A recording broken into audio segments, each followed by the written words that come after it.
Welcome, and thanks for joining us again. I'm Rich Brady, CEO at the American Society of Military Comptrollers, and your host on The Business of Defense, sponsored by ASMC on Federal News Network. My guest today is Todd Johnston, Managing Director with BDO Public Sector. BDO Public Sector develops tailored strategies and implements practical solutions that increase efficacy and enhance efficiency to address constantly evolving challenges faced at all levels of the federal, state, and local government. Within the defense sector, BDO exercises expertise in strategy, financial management, operations, technology, and risk consulting to drive transformation, advance processes, and improve technology infrastructure. At a time when the Department of Defense is undergoing financial systems migration, working to achieve a clean audit opinion, and gaining financial transparency to achieve the goals of the DoD financial management strategy, the work of audit, advisory, and consulting firms like BDO is absolutely critical. Todd, welcome to the show. Thank you, sir. I'm happy to be here. Absolutely. I understand you flew in from Huntsville this morning. I did. So I want to thank you for coming up to Washington, D.C. in August as schools are just getting into session and traffic is starting to pick up. Thank you for having me. I'm not going to lie. My last couple of flights, both from Huntsville and back to, have been delayed massively, right? So this morning I was sweating it a little bit because I think we took off probably 15 minutes late, but I kept waiting for the bad news. So I am happy to be here as well. Absolutely. So let's kind of start with the beginning with BDO a little bit. For those who've been around for some time, a lot of people will remember the BDO's advertising campaign. People who know BDO. But for those who don't know, describe BDO for us. Well, it's funny you bring that commercial up because that's actually the thing that people recognize the most when I tell them I work for BDO. They typically don't know exactly what we do, but they all remember the commercials. And I would say that's a success in many ways for our marketing team, that everybody knows that tagline. But essentially, we are the 5th largest network of accounting, advisory, tax, and consulting firms in the world. Okay, so we've grown a lot since 2012 when Wayne Burson took over as CEO. I think at the time we were somewhere in the top 10 and we did about $600 million in revenue within the USA. Now we do a little over $2 billion, right? So we've had a lot of growth in the last 10 years, but that's the market we operate in. We do a lot of commercial work, a lot of middle market work, and a lot of firms that are about to go public, and also some large publicly traded companies, right? So I would say our competition is really the big 4, and then some of the higher level middle market firms as well. So within that $2.5 billion in revenue a year within BDO USA, what portion of the federal practice is made up of that? So our federal practice is going to be around, I want to say we're projected to be around 40 million, right? So it is one of the smaller practices that we have. I think our federal practice has actually been around since 2011, but we've grown a lot recently. Actually, I was part of an acquisition in 2020 from Morgan Franklin Consulting. So we are a growing practice. We are one of the 8 strategic focus areas within BDO right now. And so while we all are a small portion of that, we are one of the fastest growing portions, and we're certainly putting a lot of investment in this space. And what other areas make up the federal practice? You mentioned defense. So we have defense, which is what I run, and then we've got civilian, run by Wendy Morris, and then we've got Shannon Donovan, who runs our intel practice. Okay, and within defense, can you talk a little bit about that? You mentioned that you came over from Morgan Franklin a few years ago. I think that was BDO's entree into the defense market largely. Yeah. Where's the defense sector come from? Where is it going to now? Yeah, so that's true. I mean, so they had some legacy defense work that was pretty small, but really that acquisition of Morgan Franklin is what really drove their investment in the defense space. Look, I would say that what we've excelled in is we've done a good job of putting people at all levels of defense organizations, right? So we support basically all the major headquarter financial improvement audit readiness contracts, but we also support at the major command, let's just look at Army, major command, major subordinate command, PEO, and even installation level, right? So really our strategy has been, okay, we have these big headquarter contracts, right? Let's certainly try to be on those supporting, providing the best support that we can, but let's also branch down into sort of the operational execution areas at the lower levels of these organizations so that we have a full picture of the enterprise that we're supporting, right? And I think that's where our growth has come, is really in those sort of major subordinate command, major command levels, and trying to focus on, this is not just a top-down thing. It is a top-down, bottom-up. And you need support at these various levels to understand the guidance that's coming down from on high so that you can implement correctly and address some of these audit issues, right? So really, that's been our growth, is in sort of this sort of, I'll say, niche area, right, of trying to support these areas that maybe other folks weren't focused on at first, that we saw a need at those levels if we were going to get to where we needed to from an audit readiness perspective. I want to get into your strategy here in a moment, but first of all, let's say you're standing in front of a customer, a potential customer, a federal client, defense client.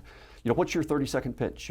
What differentiates BDO from your competitors? It's going to be similar to what I just said, which is essentially that our operational understanding of your enterprise, I think, is second to none. Right? I really do think that we've been lucky that we've had people at all levels of these organizations. So to me, one of the big issues when consulting with the DoD is that someone comes in, right, and they start assessing you based on commercial best practices or other large organizations they've supported. And the reality is that where the DoD is in sort of its financial management life cycle is so different than any other organization that's close to its size, right? I mean, this has been, bar none, the largest financial transformation in history, right? And it's ongoing, okay? So you need to have an understanding of not just best practices from the commercial side, but where they are currently and why. Because we might say, hey, in this logistical operation over here, there's this area that's a problem on the financial statements. It's causing a transaction not to flow. Your ERPs are not integrated correctly. We can say all that stuff. But however it was designed for a reason. Right? The reason it might not have been auditability, but there is a reason. Right. And so if we're going to guide the client in the best way possible to achieve an audit readiness state, we need to understand the why of why it was designed the way it was to help them get there, right? And so to me, what differentiates us is that. We do understand that. We've had those experiences because we support at all levels. And I think that best positions us to support clients to not just iteratively move towards audit readiness, but to do so that doesn't sacrifice mission success. So for all audit advisory consulting firms like BDO that have an audit practice, a tax practice, and a consulting or an advisory practice, they have to keep some separation between the audit side and the consulting side. Can you talk a little bit about that nuance? A lot of our viewers might not be familiar with that and why these have to be separated. Sure. In auditing, we talk about independence, and it's independence in fact and appearance. It's that and that most people forget, right? That and appearance, right? So if you cannot be providing consulting services to an audit client, right? It really doesn't even matter the threshold involved in that now, right? Because the rules have changed. So you have to make sure that independence is clear. If that independence is violated, then you're going to have to drop essentially that consulting client. There's no way around it, right? So that firewall has to exist. So for us in defense, we have chosen to be out of the business of pure audits, right? We have chosen that we would rather be on the consulting side. Partly, it's because of my bias, right? I prefer consulting. I think the collaborative nature of working with clients to address issues, to solve their problems, as opposed to coming in and giving a stack of NFRs, notice of findings or recommendations, right? And then walking out. I'd rather be there working the corrective actions with them. So we don't have any conflicts on the defense side because we don't do any actual audit work. Of course, we have a massive audit practice on our commercial side, but within defense, we've made the strategic decision that we want to focus on consulting. But let's say hypothetically, we went after Army audit, and let's say we won it. Well, then we wouldn't be allowed to provide consulting services to the Army as well. So how do you go through, understand you have some bias personally toward sure. the consulting side, but from a financial perspective, how do companies or audit advisory consulting firms make this decision? I mean, there's got to be, what do the margins look like Sure. on both sides? Is that driving part of that decision? Certainly. It's an assessment of fees on both sides, right? But it's not as black and white as, okay, if we take this on as an audit client, what does that do to our consulting fees? It's a matter of, if we take this person on as an audit client, how does it impact the business in its entirety, right? So you could make an argument that if you took certain fourth estate, organizations within defense, that by auditing them, you're putting other work within defense at risk, right? So it's an assessment of not just the fees on that versus the fees for consulting, but the fees to the practice as a whole. And certainly that's a calculation, right? And our calculation has been that for us, it makes more sense for now to be on the consulting side of the house. So does the customer understand that? If I'm a customer, if I'm in the Army and I see that you've just completed my audit, when I say, well, wait, you just went through the whole audit, you understand my operations, you came up with findings, now I want you to fix the problem since you understand them so well. Why do I have to go to somebody else? Is that a challenge? Yeah, it is. Yeah. And the answer to why is because of things like in 2000, I think it was 1 or 2, we had Enron and WorldCom and all these big situations, right, where you had these massive audit clients, right? In this case, we'll use Enron, right? Arthur Anderson, right? So they're doing their audit, but their consulting fees with Enron are dwarfing their audit fees, right?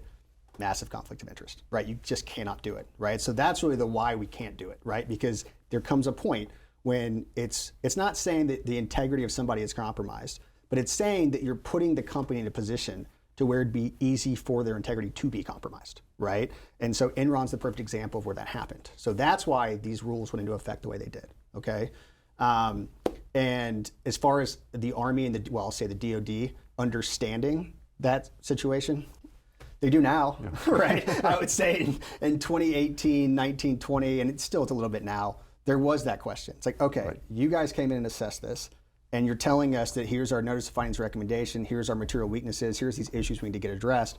Why can't you just write the corrective actions for us and tell us what we need to do? And let's be clear, they do write recommendations, quote unquote, but those recommendations are at 100,000 feet, right? And they're not into the weeds of implementation, right? And yeah, of course the client has had questions about that. I think it's been something we've had to work through, right? Like, you know, to give an example, I've been in conversations with the client where they say, why can't we just present this approach to the external auditor? And why can't we just say, hey, is this gonna pass mustard, right? And the answer is, well, you can do that, okay? But their answer is not gonna be a hard yes or a hard no. It's gonna be, okay, fine. This in theory and design looks like it works, but we're still gonna have to go through after implementation and basically test the operating effectiveness of it, right? So I think sometimes the DoD clients want it to be more cut and dry than it is, right? And I do think the problem when you do something like that and say, okay, here's our approach, tell us if this design works, there can be impacts of that design to other areas of the business that you're not assessing in that moment. And neither is the external auditor, because they can't. So I do think this has been a real pain point. I understand that it's hard, it's a hard thing to wrap your head around. And especially when, to go back to a prior point, this is unprecedented. This organization is massive. We're going through a huge change. And so I could make an argument that says, hey, you know, maybe in this situation, it makes sense for us to dig a little more into these areas because of where this organization is from an audit perspective. But I also understand that that's just not how independence rules work, right? So that's why you have to have both sides. And it's why it's important that, you know, folks have the right people, whether it's consultants or whether it's in-house, that understand the NFRs, understand the language the auditors are speaking, and how to interpret and how to develop corrective actions based on that. We're going to come right back to that, understanding the customer and understanding their needs when we come right back. Okay. Thank you.